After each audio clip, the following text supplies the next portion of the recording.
Pregnancy कब होती है? कब आप अपने आप को प्रेग्नेंट मान सकते हैं? क्या पीरियड्स के तुरंत बाद प्रेगनेंसी पॉसिबल है? क्या प्रेगनेंसी में पीरियड्स आता है? तो पीरियड्स के कितने दिन पहले प्रेगनेंसी होते हैं? ऐसे बहुत सारे सवाल आप लोगों का रहता है कमेंट सेक्शन में। तो आज की इस वीडियो में हम बात करेंगे कि प्रेगनेंसी एक्चुअली में कब होता है और क्या प्रेगनेंसी में भी पीरियड्स आना पॉसिबल होता है।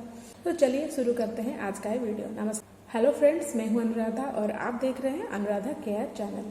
प्रेगनेंसी कब होती है ये जानने से पहले आप लोगों को ये जानना बेहद ही ज़रूरी है कि एक्चुअली में एक महिला कैसे प्रेग्नेंट होती है। जब या फिर जिस दिन आपका पीरियड स्टार्ट होता है उस दिन से लेकर एक एग आपके ओवरी या फिर अंडाशय में मैच्योर होने लगता है या फिर बड़े होने लगता है। आपके पीरियड साइकिल लेंथ के अनुसार आपका जो ओवुलेशन है वो 14, 15, 16, 17 या फिर 18 डे पर होता है। अगर आपका पीरियड साइकिल लेंथ थोड़ा सा लंबा है तो आपका जो ओवुलेशन है वो थोड़ा देर से होगा। सो यहाँ पर मैं आपको एक एग्जांपल देती हूँ। अगर आपका पीरियड साइकिल लेंथ यानी कि आपका पीरियड हर 28 दिन में आता है तो आपका ओवुलेशन 14 डे पर होगा। अगर आपका पीरियड साइकिल लेंथ 30 डेज़ का है यानी कि आपका दो पीरियड के बीच में गैप 30 डेज़ का है तो आपका जो ओवुलेशन है वो 16 डे पर होगा। अगर आपका पीरियड साइकिल लेंथ 32 डेज़ का है तो आपका जो ओवुलेशन वो 18 डे पर होगा। यानी कि आपका जो अगला पीरियड है उससे ठीक 14 डेज़ पहले आपका ओवुलेशन होता है। तो जब आपका ओवुलेशन हो जाएगा आपका जो एग रिलीज होगा वो आकर आपके फैलोपियन ट्यूब में रुकेगा और स्पर्म के लिए वेट करेगा। अगर इसी दौरान वो स्पर्म के साथ मिल जाता है उसके बाद फर्टिलाइजेशन होता है।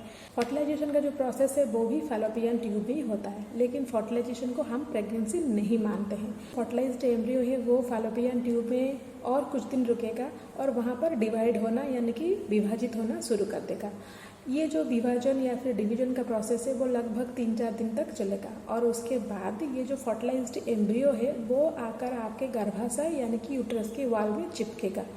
और ये जो प्रोसेस होता है यानी कि फर्टिलाइजेशन से लेकर इम्प्लांटेशन तक का प्रोसेस, इस प्रोसेस में लगभग 6 से 12 दिन और ऑन एन एवरेज 8 डेज अगर हम पकड़ेंगे तो एक हफ्ता तो लग ही जाता है। तो इसीलिए जिस दिन भी आपका ओवुलेशन होगा उसके 7-8 दिन के बाद ही आपका इम्प्लांटेशन होगा। और अगर आपका सक्सेसफुल इम्प्लांटेशन हो जाता है यानी कि आपका जो फर्टिलाइज्ड एम्ब्रियो आपके यूट्रस के वॉल में चिपक जाता है वहीं से ही आपका प्रेगनेंसी शुरू होता है। क्योंकि जब एम्ब्रियो यूट्रस के वॉल में चिपक जाता है वो एक प्लेसेंटा फॉर्मेशन करता है और एससीजी हार्मोन भी रिलीज होना शुरू हो जाता है, प्रोजेस्टेरोन हार्मोन भी रिलीज होना शुरू हो जाता है। और एक बार आपका जो फर्टिलाइज्ड एम्ब्रियो वो यूट्रस के वॉल में चिपक जाता है उसके बाद आपका जो नेक्स्ट पीरियड है वो नहीं आता यानी कि वो मिस हो जाता है।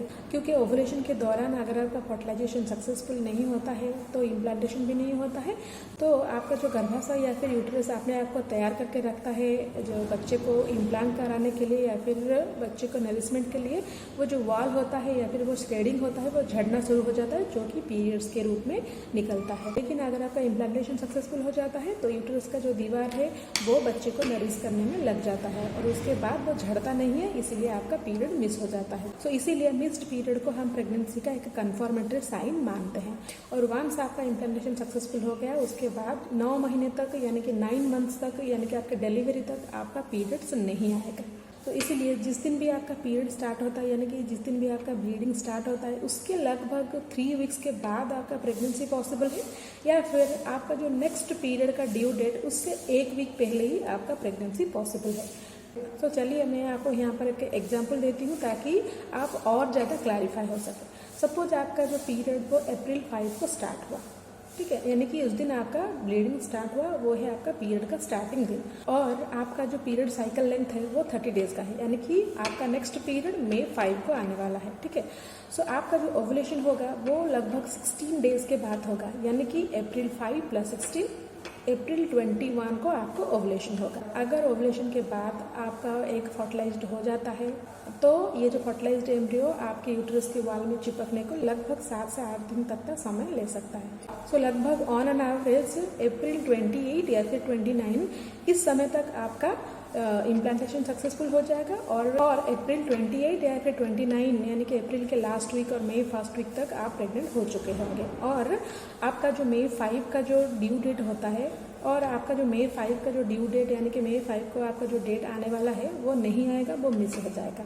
सो इस एग्जाम्पल से आपको एक आइडिया लग ही गया होगा कि जो भी आपका ड्यू डेट होता है या फिर जो भी आपका पीरियड आने वाला होता है उससे ठीक 7-8 दिन से पहले ही आपका प्रेगनेंसी पॉसिबल है, और जो पीरियड आपका ख़त्म हो गया उससे लगभग 3 वीक या फिर 21 या फिर 22 डेज़ के बाद ही आपका प्रेगनेंसी पॉसिबल है। पीरियड्स के तुरंत बाद प्रेगनेंसी कभी पॉसिबल ही नहीं होता है, और प्रेगनेंसी में कभी भी पीरियड नहीं आता है।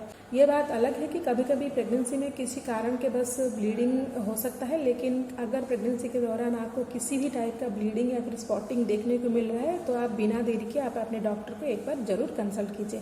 सो मैं उम्मीद करती हूँ कि ये वीडियो में आपका ये डाउट क्लियर हो गया होगा कि प्रेगनेंसी कब होता है, पीरियड्स के कितने दिन बाद होता है और पीरियड्स के कितने दिन पहले होता है, और प्रेगनेंसी में पीरियड्स आता है या नहीं। सो और एक नए इन्फॉर्मेटिव वीडियो के साथ फिर मिलती हूँ, तब तक के लिए stay healthy and stay happy.